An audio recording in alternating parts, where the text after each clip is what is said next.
오늘 아침에 주시는 하나님 말씀은 구약성경 잠언 29장 14절로 27절의 말씀입니다. 구약성경 잠언 29장 14절로 27절의 말씀입니다. 함께 한 목소리로 합독해서 읽겠습니다. 왕이 가난한 자를 성실히 신원하면 그의 왕위가 영원히 견고하리라. 채찍과 꾸지람이 지혜를 주거늘 임의로 행하게 버려둔 자식은 어미를 욕되게 하느니라. 악인이 많아지면 죄도 많아지나니 의인은 그들의 망함을 보리라. 내 자식을 징계하라. 그리하면 그가 너를 평안하게 하겠고 또 내 마음에 기쁨을 주리라. 묵시가 없으면 백성이 방자히 행하거니와 율법을 지키는 자는 복이 있느니라. 종은 말로만 하면 고치지 아니하나니 이는 그가 알고도 따르지 아니함이라. 내가 말이 조급한 사람을 보느냐? 그보다 미련한 자에게 오히려 희망이 있느니라. 종을 어렸을 때부터 곱게 양육하면 그가 나중에는 자식인 채 하리라. 노하는 자는 다툼을 일으키고 성내는 자는 범죄함이 많으니라. 사람이 교만하면 낮아지게 되겠고 마음이 겸손하면 영예를 얻으리라. 도둑과 짝하는 자는 자기의 영혼을 미워하는 자라. 그는 저주를 들어도 진술하지 아니하느니라. 사람을 두려워하면 올무에 걸리게 되거니와 여호와를 의지하는 자는 안전하리라. 주권자에게 은혜를 구하는 자가 많으나 사람의 일의 작정은 여호와께로 말미암느니라. 불의한 자는 의인에게 미움을 받고 바르게 행하는 자는 악인에게 미움을 받느니라. 아멘. 14절의 말씀은 어제 말씀에 이어서 해석할 수 있겠고 이해할 수도 있겠습니다. 왕은 가난한 자를 위해서 올바르게 재판하는 자가 되어야 한다는 것이죠. 의로운 자가 많아지면은 그곳에 가난한 자, 궁핍한 자, 아무것도 먹지 못하고 굶어 죽는 사람, 그런 사람들이 사실은 줄어들게 된다라는 겁니다.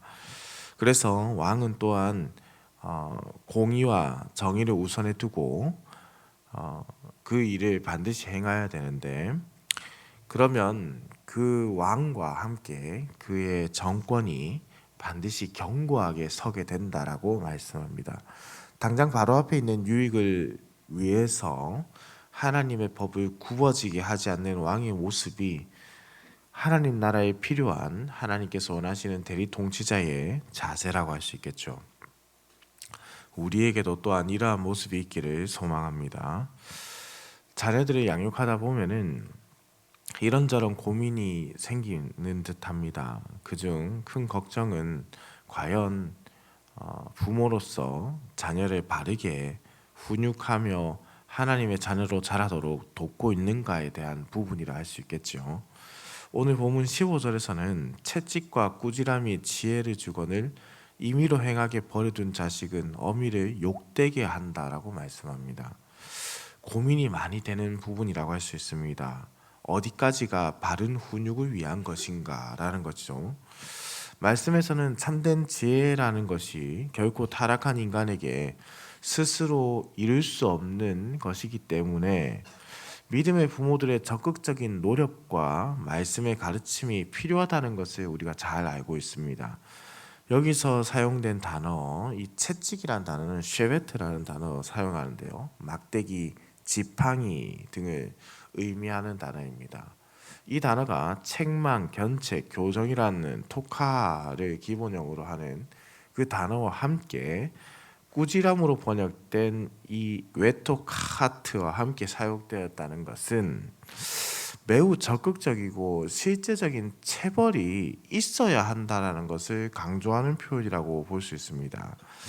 그리고 뒤이어 나오는 임의로 행하게 버려둔이라는 말씀과 대조를 이루고 있기 때문에 극명하게 임의로 행하게 버려두지 않으려면 이렇게 해라라는 말씀으로 해석된다라는 것이죠.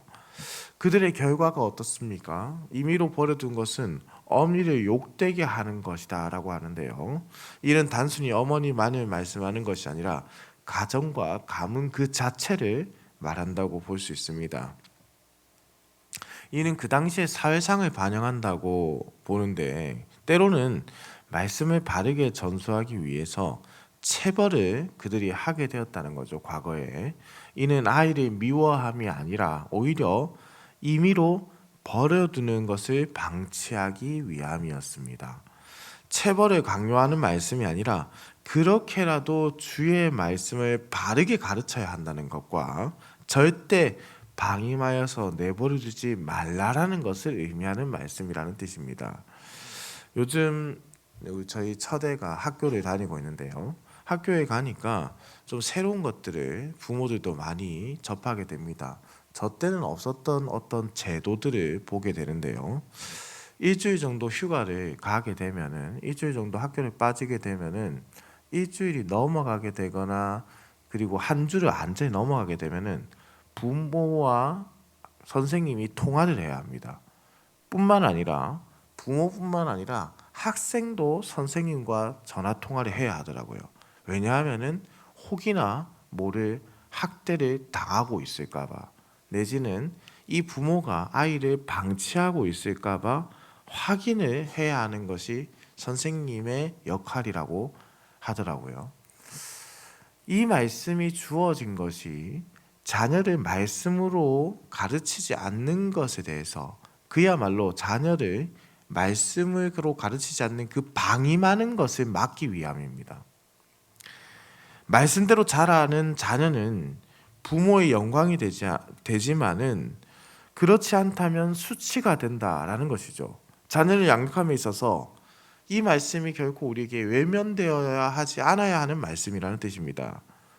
우리가 자녀들을 방임하거나 주의 말씀 안에서 외면하게 된다면 세상은 더욱 우리 자녀들을 외면하게 될 것입니다.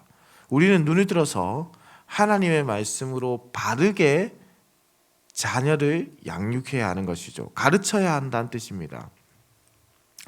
부모다울 때는 자녀들이 주의 말씀 안에서 자랄 수 있도록 그 자녀들을 도울 때입니다.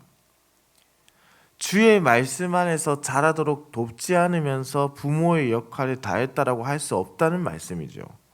단순히 자신의 욕구를 위해서 드는 체벌이 아니라, 매가 아니라 하나님의 말씀 안에서 바르게 양육하기 위해, 마치 양들이 제갈 길을 갈 때에 목자들이 그 길을 바르게 인도하기 위해서 막대기를 든 것처럼 양육해야 한다는 말씀입니다.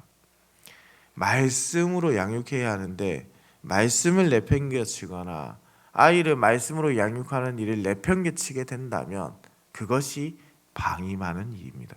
그것이 어떻게 되냐? 결과적으로 그 가문에, 그 집에 수치가 된다라고 말씀합니다. 그래서 이어서 17절에도 말씀합니다. 내 자녀를 징계하라. 그리하면 그가 너를 평안하게 하겠고 또 내 마음에 기쁨을 주리라. 저는 자녀들에게 그래서 때로는 훈육을 합니다. 쓴소리를 할 때도 있고요.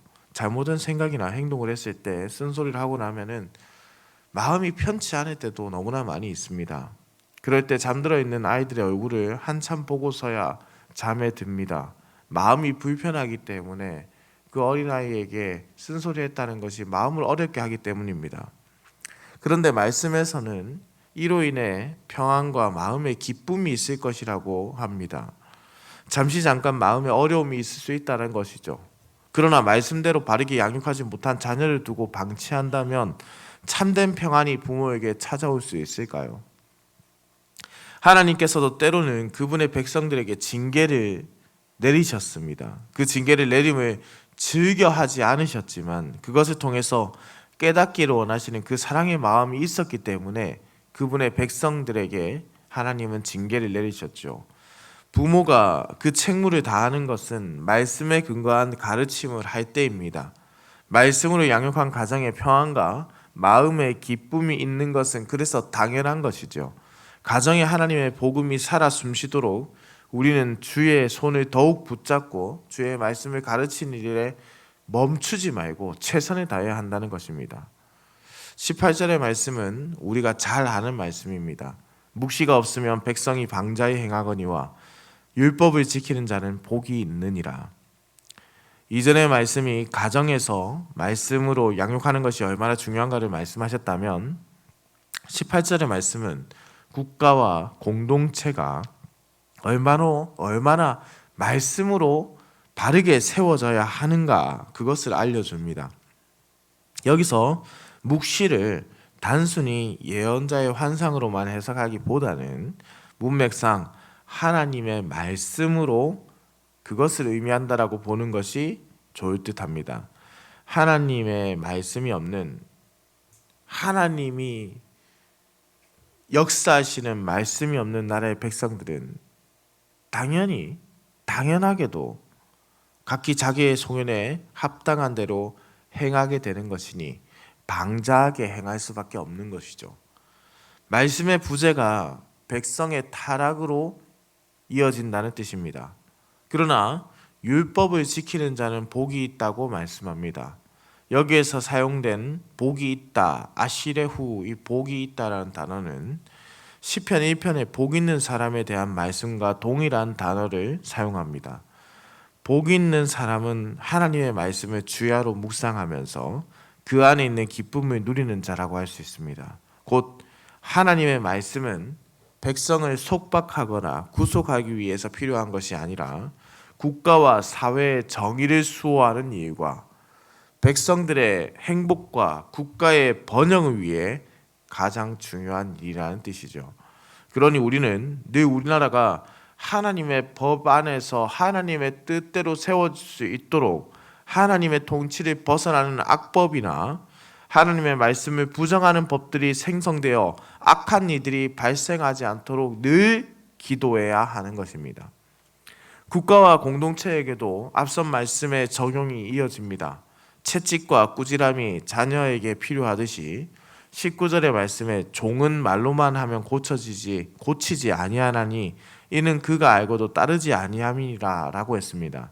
말만 가지고서는 고치지지 않는다는 것은 폭행을 촉구하는 말씀이 아니라 그만큼 외면하지 말고 방치하지 말고 적극적인 훈육을 하라라는 뜻입니다. 동시에 물리적인 훈육을 받기 전에 하나님의 종들인 이스라엘 백성들은 적극적으로 먼저 하나님의 말씀을 받고 따르기를 원하는 것이죠. 이것까지 행하기 전에 너희가 변화되어라는 것이지 이것을 받고 나서 변화되어라는 뜻이 아니라는 말씀입니다.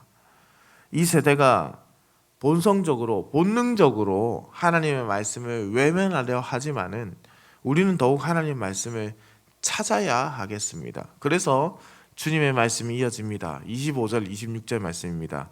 사람을 두려워하면 올무에 걸리게 되거니와 여호와를 의지하는 자는 안전하리라.